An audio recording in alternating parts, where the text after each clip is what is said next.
Hello. Welcome to a reading from the Bible of 2 Kings, chapter 10. Now there were in Samaria 70 sons of the house of Ahab. So Jehu wrote letters and sent them to Samaria, to the officials of Jezreel, to the elders, and to the guardians of Ahab's children. He said, "You have your master's sons with you, and you have chariots and horses, a fortified city and weapons. Now, as soon as this letter reaches you, choose the best and most worthy of your master's sons, and set him on his father's throne. Then fight for your master's house." But they were terrified and said, "If 2 kings could not resist him, how can we?" So the palace administrator, the city governor, the elders, and the guardians sent this message to Jehu: "We are your servants, and we will do anything you say. We will not appoint anyone as king. You do whatever you think best." Then Jehu wrote them a second letter, saying, "If you are on my side and will obey me, take the heads of your master's sons and come to me in Jezreel by this time tomorrow." Now the royal princes, 70 of them, were with the leading men of the city who were rearing them. When the letter arrived, these men took the princes and slaughtered all 70 of them. They put their heads in baskets and sent them to Jehu in Jezreel. When the messenger arrived, he told Jehu, "They have brought the heads of the princes."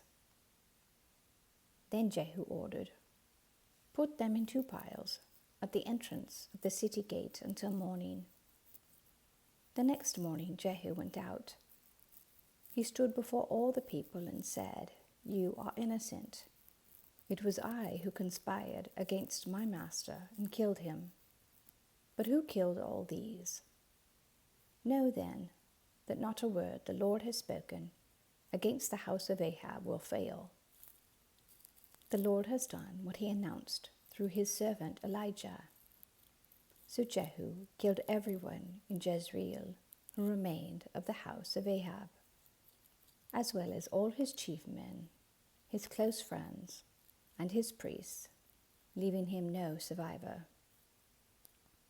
Jehu then sent out and went toward Samaria. At Beth-Eged of the shepherds, he met some relatives of Ahaziah, king of Judah, and asked, "Who are you?" They said, "We are relatives of Ahaziah, and we have come down to greet the families of the king and of the queen mother." "Take them alive," he ordered. So they took them alive and slaughtered them by the well of Beth-Eged, 42 of them. He left no survivor. After he left there, he came upon Jehonadab, son of Rechab, who was on his way to meet him.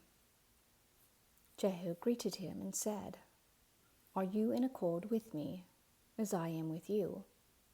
"I am," Jehonadab answered. "If so," said Jehu, "give me your hand." So he did, and Jehu helped him up into the chariot. Jehu said, "Come with me and see my zeal for the Lord." Then he had him ride along in his chariot. When Jehu came to Samaria, he killed all who were left there of Ahab's family. He destroyed them, according to the word of the Lord spoken to Elijah. Then Jehu brought all the people together and said to them, "Ahab served Baal a little. Jehu will serve him much. Now summon all the prophets of Baal, all his servants, and all his priests. See that no one is missing, because I am going to hold a great sacrifice for Baal. Anyone who fails to come will no longer live." But Jehu was acting deceptively in order to destroy the servants of Baal. Jehu said, call an assembly in honor of Baal. So they proclaimed it. Then he sent word throughout Israel, and all the servants of Baal came.